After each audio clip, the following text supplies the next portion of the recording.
Allez, salut à tous, petite vidéo bonus rapide. Je vais faire partir les crématogesters qui sont prévus pour le test en tube sec et tube humide en diapose aujourd'hui.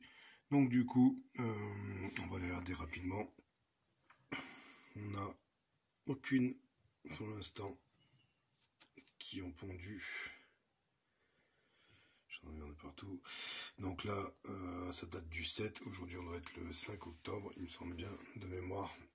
Donc ça fait quasiment un mois qu'elles sont à la maison, qu'elles sont à sa température ambiante et elles n'ont pas pondu. Donc voilà, elles vont partir dans cette boîte en polystyrène. Je vais les mettre dedans, je vais mettre un petit peu de paille. Et en fait, cette boîte-là va aller dehors, dans la boîte où il y a les lignes Perda. Donc du coup, je les mets dedans et on se retrouve là-bas. Et voilà, on se retrouve dans l'abri de jardin, c'est magique. Donc du coup, boîte de polystyrène, je mets un peu de fond au fond. Voilà, je la ferme. Hop, hermétiquement. Vous voyez, elle est bien fermée pour pas qu'il y ait de passage d'air. Je vérifie qu'ils ont bien fermé. Elle n'est pas bien fermée parce que il y a un peu de foin qui dépasse. Alors, attendez. Oh, un brin de foin. Voilà, donc là elles vont partir en diapose, on viendra les voir dans un mois.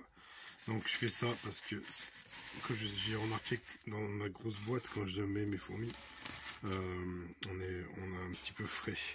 On descend un petit peu pas selon la température extérieure. Donc du coup ce que je fais, c'est pour ça que je les mets dans une autre boîte, ce qui va permettre en fait de doubler la boîte. On va ouvrir. Je vais ouvrir ma grande boîte. Alors, hop.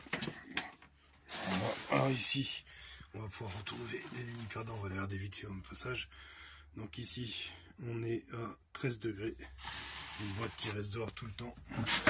On va regarder un petit coup d'œil aux lignes Perda, sans trop les déranger. Alors, petite mise au point, allez. Hop, voilà. Vous voyez, elles n'ont pas bougé, elles n'ont pas été nourries depuis bientôt, depuis qu'elles sont parties, je ne sais plus quand est-ce que je les ai mis. Donc voilà, j'ai juste fermé le couvercle pour pas qu'il y ait une araignée qui vienne me les manger. Donc, oula, on retourne vite le mettre là-dedans.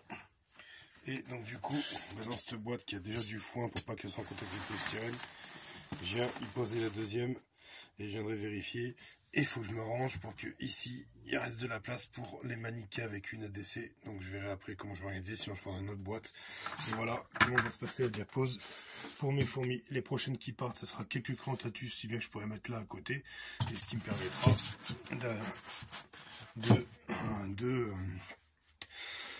je prendrai une autre boîte pour mettre les manicas, et ce qui me permettra de faire mes diapos à tout le monde comme ça. Je vous montre mon tout petit établi, et voilà, et je vous dis, allez, ciao ciao.